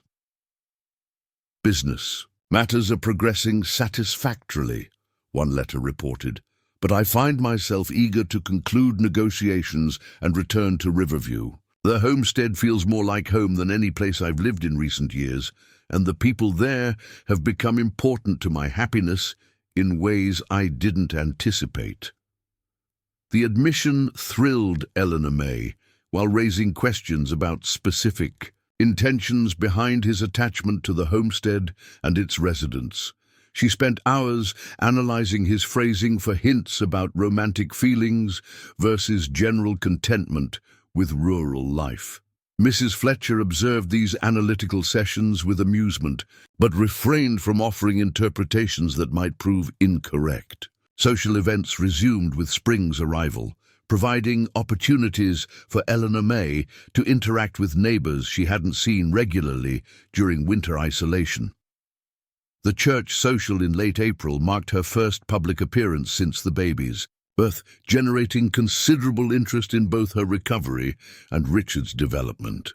She attended with Mrs. Fletcher as chaperone, careful to maintain appropriate dignity. "You look remarkably well," Judith Thatcher observed, studying Eleanor Mae's appearance with the frank assessment common among frontier women. "Rural life agrees with you, and motherhood suits you perfectly.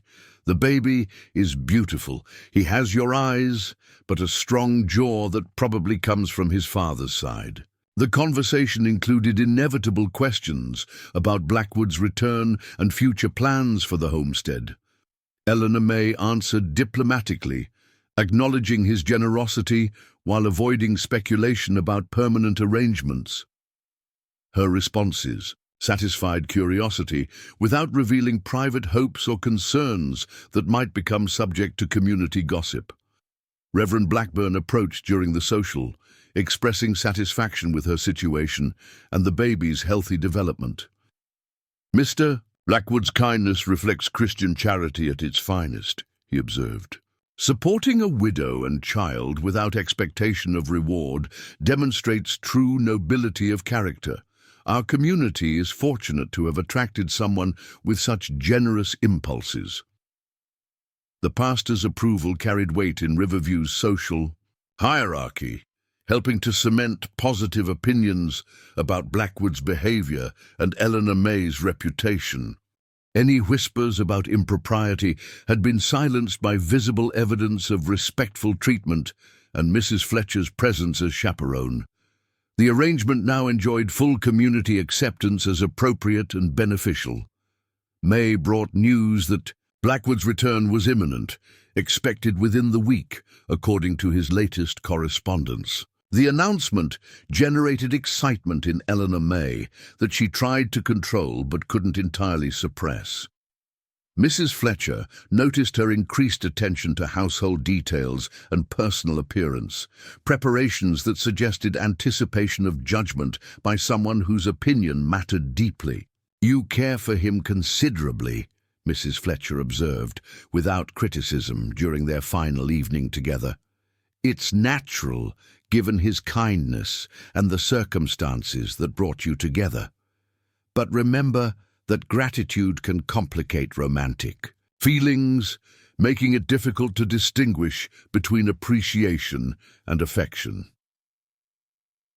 The warning was kindly meant and carefully considered, reflecting Mrs. Fletcher's experience with relationships complicated by obligation and dependency. Eleanor Mae appreciated the concern, while recognizing that her feelings had evolved beyond simple gratitude months earlier. She cared for Blackwood as a person, not just as a benefactor, though untangling those emotions remained challenging. The night before his expected return, Eleanor Mae found herself unable to sleep despite exhaustion from a busy day preparing the house for his arrival.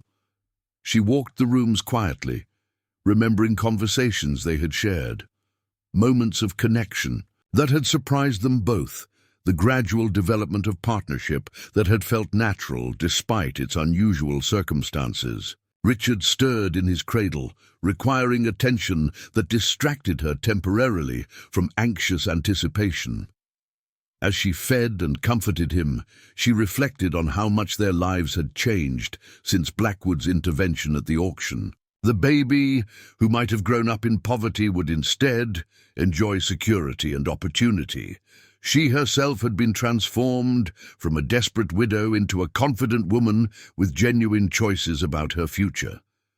The transformation hadn't occurred through dramatic gestures or passionate declarations, but through accumulation of small acts that demonstrated respect, consideration, and growing affection. Blackwood had rebuilt her sense of worth through daily proof that she mattered to someone who had no obligation to care. Whatever decisions awaited them regarding permanent arrangements, Eleanor Mae knew that the months they had shared had changed her permanently. She had rediscovered strength she thought had died with Richard, learned to trust again despite betrayal by circumstances, and found hope for happiness that extended beyond mere survival. Blackwood's return would determine whether that hope could be fulfilled, but its existence no longer depended on his choices alone. The morning of his return dawned clear and warm, with the kind of golden light that made the spring landscape appear freshly painted.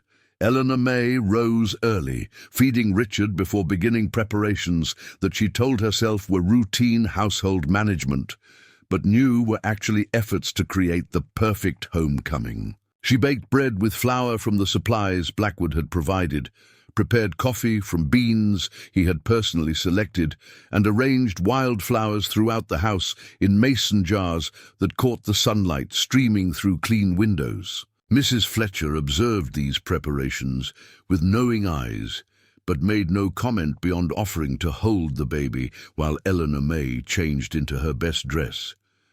The garment, a deep green cotton that had been purchased with money from the auction, in proceeds, fit her recovered figure perfectly and brought out the color of her eyes in ways that years of worry had dimmed. She braided her hair carefully, leaving tendrils loose around her face in a style that was both practical and flattering. "You look beautiful," Mrs. Fletcher said simply, adjusting the baby's blanket as he dozed in her arms. "More importantly, you look happy. Contentment suits you better than any cosmetic could." The older woman paused, studying Eleanor Mae's face with maternal concern. "Remember that whatever happens today, you've already proven you can survive and thrive. Don't forget your own worth in the excitement of his return." The sound of wagon wheels on the dirt road sent Eleanor Mae's heart racing, though she forced herself to remain calm as she moved to the kitchen window. Blackwood's familiar figure appeared through the morning haze, driving the same wagon he had taken to Colorado, but looking somehow different, older perhaps, or simply marked by experiences she couldn't yet understand. He guided his horses toward the barn with the same careful competence she remembered, but his movements seemed weighted with fatigue that suggested difficult weeks behind him. She met him at the front door, baby Richard cradled in her arms as a living symbol of the life that had flourished during his absence. Blackwood dismounted slowly, removing his hat as he approached, with eyes that seemed to drink in every detail of the scene. The well-maintained house, the flower-filled yard, the picture of mother and child waiting to welcome him home. His face revealed emotions too complex for simple interpretation, but relief and joy were clearly prominent among them. "Welcome back," Eleanor Mae said, her voice steadier than her pulse. "We've missed you." The simple words carried weight that both understood, acknowledging the depth of feeling that had developed during their separation. Blackwood stepped closer, his gaze moving from her face to the baby and back again, as if reassuring himself that both were real and well. "You look," he began, then stopped, apparently struggling to find words adequate for what he was seeing. "Radiant. Motherhood agrees with you completely." He gestured toward the house and yard. "Everything is perfect. More than perfect." His voice carried wonder that suggested he had feared returning to find changes that would diminish the happiness he remembered. Richard chose that moment to wake and focus on the tall figure before him, his infant gaze showing the kind of recognition that develops through daily interaction. Blackwood extended a finger, which the baby grasped with surprising strength, eliciting a smile that transformed the man's tired features into something approaching joy. "He's grown so much," Blackwood murmured, "and he remembers me." Mrs. Fletcher appeared in the doorway, having given them a few moments for private reunion before asserting her chaperone responsibilities. "Mr. Blackwood," she said warmly, "you look like a man who needs a good meal and proper rest. Eleanor Mae has been preparing for your return all week." Her tone suggested approval of both his presence and the obvious affection between them, while maintaining the propriety that protected Eleanor Mae's reputation. Inside the house, Blackwood moved through rooms that had clearly been maintained with loving care during his absence. Every surface gleamed. Fresh flowers brightened corners that had been bare when he left, and the overall atmosphere suggested a home rather than merely a residence. He paused frequently to examine details, touching furniture he had purchased as if confirming its reality and permanence. "The homestead prospered under your management," he told Eleanor Mae as they shared the meal she had prepared. "The property. Reports I received from Sheriff Chambers were entirely positive, and Dr. Taylor's letters about your health eased concerns that had troubled me throughout the trip." He paused, meeting her eyes across the table. "But no reports could convey what I see now, the peace in your expression, the confidence in your bearing, the contentment that radiates from you both." The conversation that followed revealed fragments of his Colorado experiences without providing complete details about the business complications that had delayed his return. A mining venture had required restructuring after his brother's poor decisions threatened financial disaster. Family obligations had demanded personal attention to prevent losses that could have affected all his operations. Legal complications had consumed weeks in courtrooms and lawyers' offices, resolving disputes that could have destroyed years of careful building. "The situation is resolved satisfactorily," he concluded, "but it reminded me how quickly financial security can disappear without proper management. It also clarified what matters most to me, not the accumulation of wealth for its own sake, but the ability to protect and provide for people I care about." His eyes remained fixed on Eleanor Mae as he spoke, making clear that she and Richard were prominently included in that category. Mrs. Fletcher excused herself after the meal, claiming fatigue from her extended stay, but actually providing them with privacy for conversations that her presence would constrain. Her departure left Eleanor Mae and Blackwood alone together for the first time since his emotional goodbye months earlier, creating opportunity for discussions that letters couldn't accommodate. "There are things we need to talk about," Blackwood said, settling into the chair by the fireplace that had become his customary evening position. "Decisions about the future that have been postponed too long." Eleanor Mae nodded, understanding that their temporary arrangement's scheduled end was approaching, and permanent plans needed consideration. "The contract expires in 6 weeks, she said quietly, voicing what they both knew. "I've been grateful for every day it's provided, but I understand that circumstances change and obligations end." Her tone was carefully neutral, offering him freedom to choose without pressure, while concealing her own hopes for continuation. Blackwood leaned forward, his expression intent. "Eleanor, I need you to understand something important. This arrangement was never intended as temporary charity. From the beginning, I hoped it might become something permanent, a genuine partnership based on mutual respect and affection." He paused, gathering courage for complete honesty. "I've come to love you, and Richard as family. The question isn't whether I want you to stay, but whether you want a future that includes me." The declaration struck Eleanor Mae with a force that left her momentarily speechless. She had hoped for such words, but hadn't dared expect them, uncertain whether her own feelings were reciprocated or merely tolerated out of kindness. Hearing Blackwood acknowledge love transformed everything about their situation and future possibilities. "I love you too," she whispered, the words emerging easily despite their enormous implications. "I've loved you for months, but was afraid to hope you might feel the same." She looked down at Richard, sleeping peacefully in her lap. "We both love you. You've been more than a benefactor or protector. You've been the foundation that allowed us to heal and grow strong again." The admission opened floodgates of emotion that had been carefully controlled throughout their cautious courtship.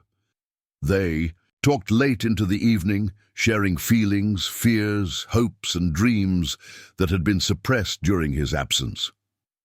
The conversation revealed the depth of connection that had developed through months of shared daily life, confirming that their bond was substantial enough to support permanent commitment. The engagement announcement in the Riverview Weekly Chronicle created ripples of excitement throughout the community, though few residents were genuinely surprised by the news.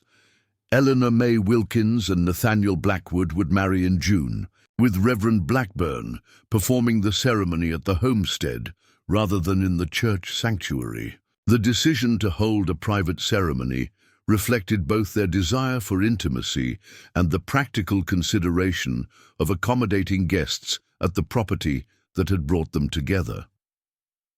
Dr. Taylor expressed unqualified approval of the match when she made her weekly visit. "Mr. Blackwood has proven his character through months of honorable behavior," she told Eleanor Mae as she examined baby Richard. "More importantly, you've both had time to know each other as real people rather than romantic ideals. That foundation will serve you well through whatever challenges marriage brings." The physician's blessing carried particular weight in Riverview's social hierarchy, given her medical training and observational skills. Her public endorsement of the engagement helped silence any remaining whispers about the propriety of their courtship or the circumstances that had brought them together. Even the most critical community members found it difficult to question arrangements that had produced such obviously positive results. Wedding preparations proceeded smoothly through May, with local women contributing their expertise to ensure a celebration worthy of the occasion. Judith Thatcher organized the catering, drawing on her network of skilled cooks to plan a menu that would accommodate guests ranging from prominent ranchers to working families. The Church Ladies' Auxiliary took responsibility for decorations, transforming the homestead and yard into a setting that reflected both elegance and frontier practicality. Eleanor Mae's wedding dress was crafted from silk fabric, ordered specially from St. Louis, a gesture of generosity from Blackwood that prompted tears of gratitude when the material arrived. The design was simple but sophisticated, accommodating her figure while creating an appearance of timeless beauty. Mrs. Fletcher supervised the sewing with expert precision, ensuring every detail met standards worthy of a bride marrying into prosperity. The guest list included most of Riverview's residents, plus business associates from Blackwood's various enterprises, creating an event that would be remembered as one of the community's most significant social occasions. Judge Montgomery agreed to extend his circuit schedule to attend, lending official dignity to the proceedings. Sheriff Chambers would serve as one of Blackwood's groomsmen, an honor that reflected their growing friendship and mutual respect. But prosperity and happiness had a way of attracting unwelcome attention, particularly in frontier communities where desperate men saw opportunity in others' good fortune. The first sign of trouble appeared on a Tuesday morning in late May, when a stranger arrived at Thatcher's Mercantile, asking detailed questions about the Wilkins homestead and its current ownership. His inquiries seemed casual, but their specificity suggested knowledge that extended beyond simple curiosity. The man gave his name as Jeremiah Stanton and claimed to be a land agent investigating property values for Eastern investors. He was well-dressed, but carried himself with an alertness that suggested familiarity with danger. His questions focused on the homestead's livestock, financial arrangements, and the people currently residing there. Judith Thatcher answered politely, but shared his visit with her husband, who mentioned it to Sheriff Chambers. 2 days later, a second stranger appeared at Heinrich Müller's barbershop, engaging the proprietor in conversation about local ranches and their operations. This man, calling himself George Wilson, showed particular interest in recent property transfers and newcomers to the region. His casual mention of valuable cattle and isolated locations made Muller uncomfortable enough to report the conversation to authorities. Sheriff Chambers began investigating the stranger's presence with the methodical approach that had served him well in 10 years of frontier law enforcement. Both men had registered at the boarding house under names that might be genuine or assumed, paying cash for accommodations while claiming to represent business interests that couldn't be easily verified. Their behavior was technically legal, but sufficiently suspicious to warrant careful monitoring.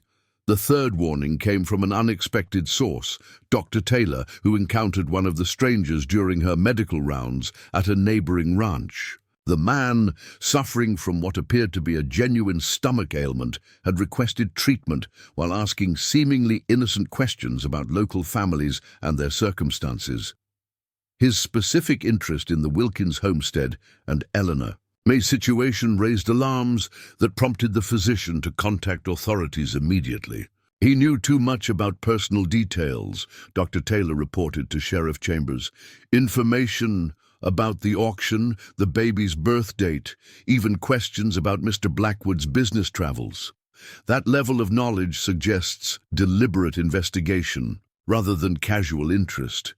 Her medical training had taught her to recognize patterns that others might miss, and the stranger's questions followed a suspicious progression from general inquiries to specific personal details. Sheriff Chambers shared his concerns with Blackwood during a private meeting at the bank, outlining the evidence that suggested organized interest in the homestead and its residents.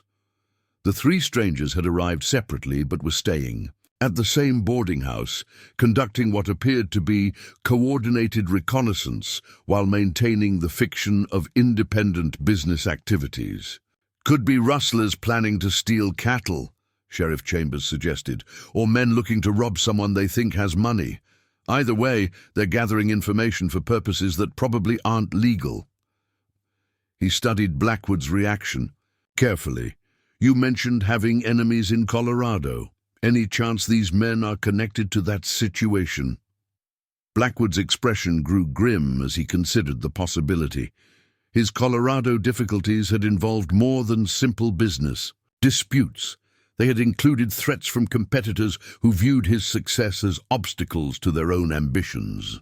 Resolving those conflicts had required legal action that made him additional enemies, men who might seek revenge through attacks on what he valued most. There are people who would profit from my misfortune, Blackwood admitted carefully. Business, rivals who might use personal attacks to achieve advantages they couldn't gain through legitimate competition. He paused, calculating probabilities with the strategic thinking that had built his fortune. If these men represent such interests, they pose serious dangers to everyone at the homestead.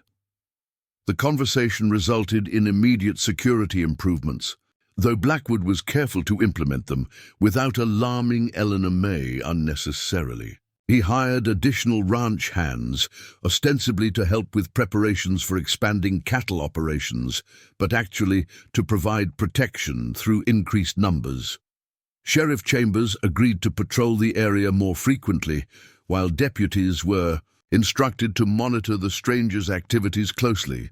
But the most concerning development came when the strangers suddenly departed Riverview without completing whatever business had brought them to the region.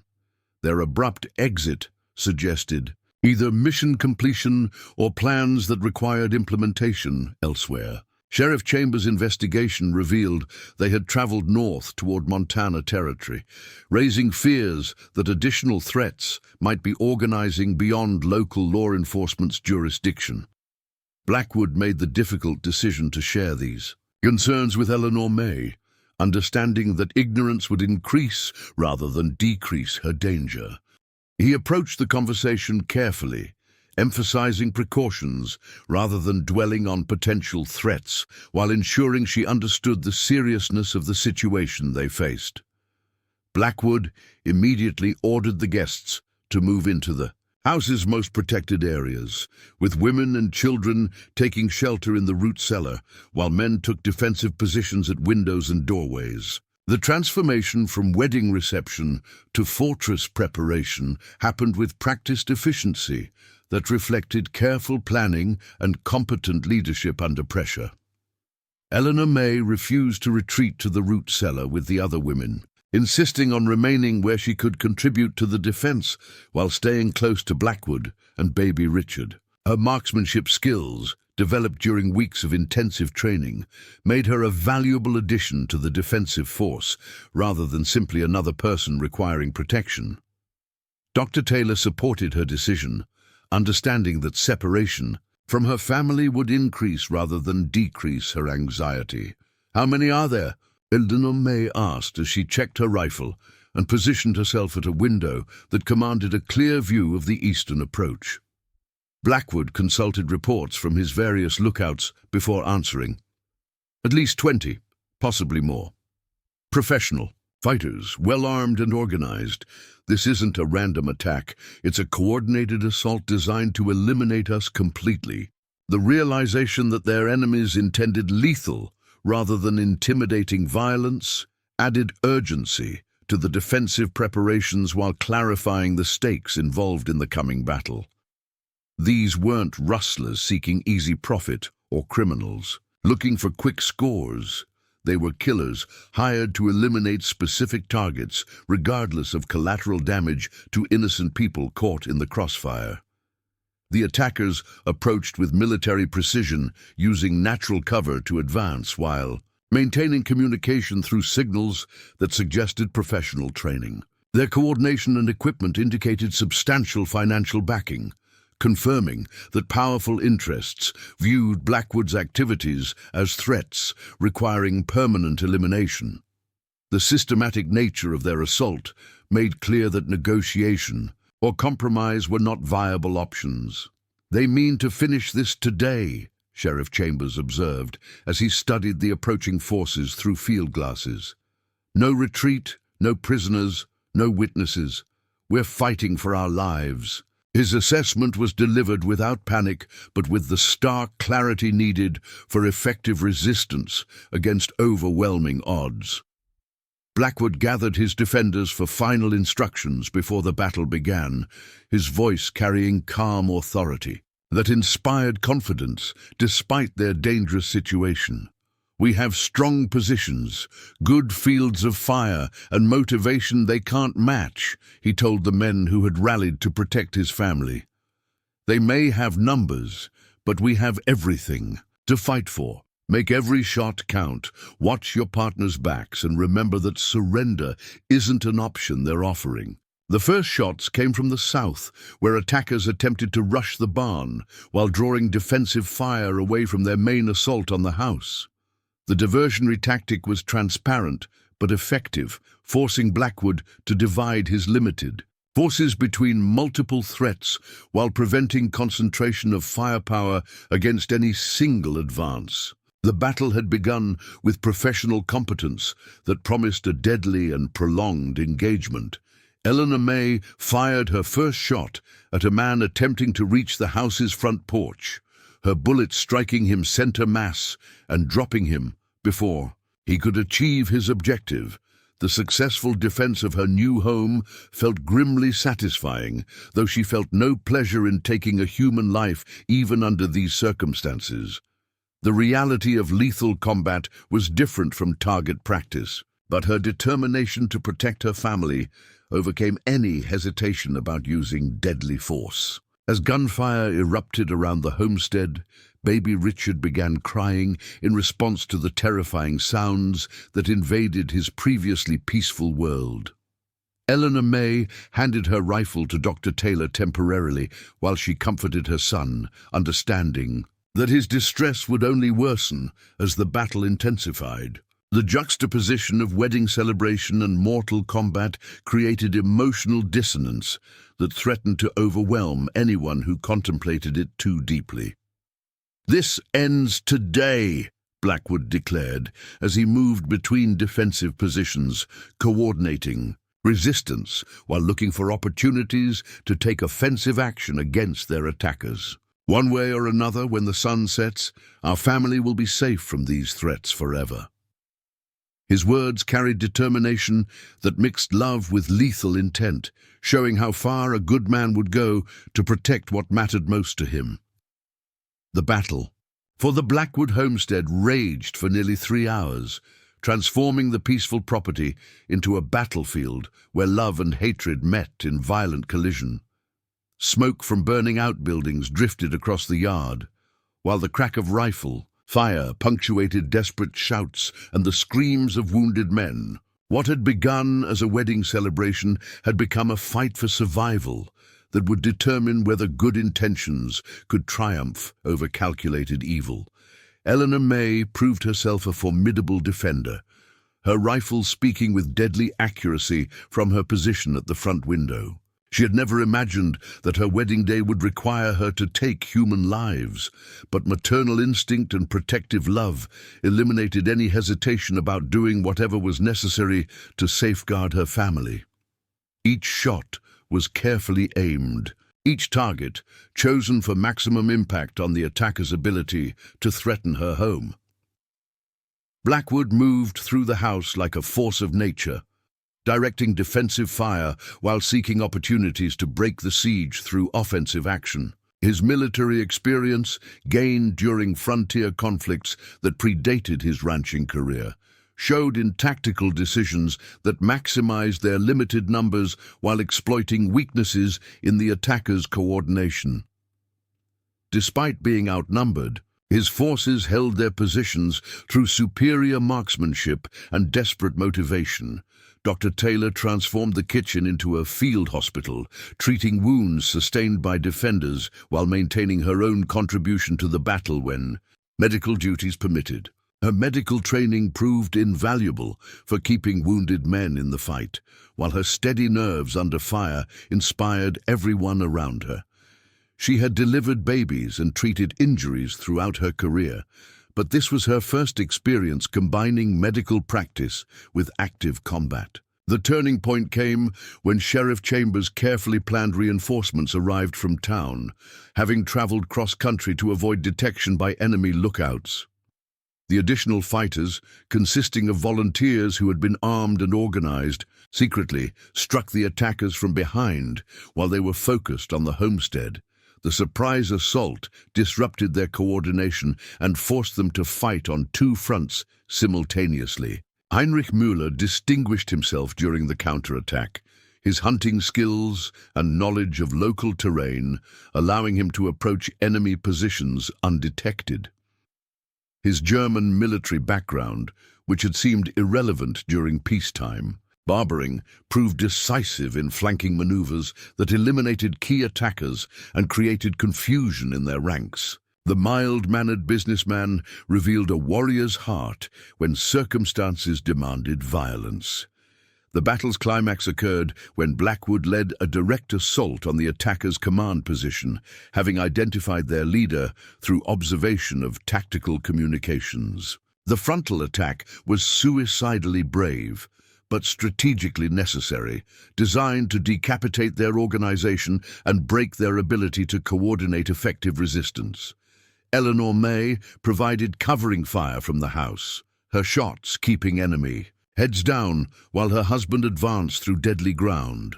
The hand-to-hand combat that followed was brief but savage, with Blackwood's size and experience ultimately prevailing against desperate men who understood that capture meant hanging for their crimes. The death of their leader, a Colorado gunfighter named Maxwell Drake, who had been hired specifically to eliminate Blackwood, ended organized resistance and sent surviving attackers fleeing toward whatever horses they could reach.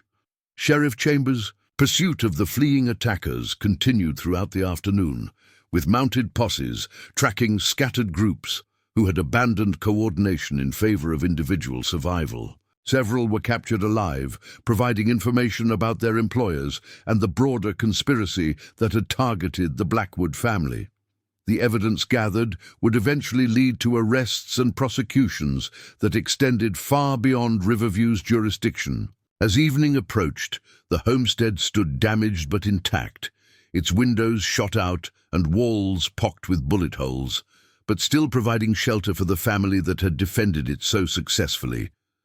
The cost of victory was evident in wounded defenders and destroyed outbuildings, but the core objective, protecting Eleanor Mae and baby Richard, had been achieved through courage and effective leadership under extreme pressure. The cleanup began immediately, with community volunteers arriving to assist with repairs and recovery efforts. Judith Thatcher organized food for the defenders and medical supplies for the wounded, while her husband coordinated with local carpenters to begin repairing structural damage. The same community spirit that had supported the wedding celebration now contributed to rebuilding what violence had damaged. Dr. Taylor worked through the night, treating injuries that ranged from minor cuts to serious gunshot wounds. Her kitchen, hospital, becoming a testament to frontier medicine's ability to preserve life under primitive conditions. Her efforts saved several men who might have died without immediate medical attention, earning gratitude that would last for generations. The physician's heroism during the battle became legendary throughout the region. Baby Richard had slept through much of the fighting, his innocent unconsciousness protecting him from trauma that might have affected his development permanently. Eleanor Mae marveled at his ability to find peace amid chaos, interpreting his calm as evidence that children possessed wisdom about what truly mattered in life. His survival intact and healthy seemed almost miraculous, given the violence that had surrounded his first home. The wedding night that followed was unlike anything either Eleanor Mae or Blackwood could have imagined when they exchanged vows that morning. Instead of romantic intimacy, they shared exhausted relief and profound gratitude for survival that created bonds deeper than passion alone could forge. They had been tested by fire and emerged stronger, their marriage consecrated by shared danger rather than conventional celebration. Up next, you've got two more standout stories right on your screen. If this one hit the mark, you won't want to pass these up. Just click and check them out. And don't forget to subscribe and turn on the notification bell so you don't miss any upload from us.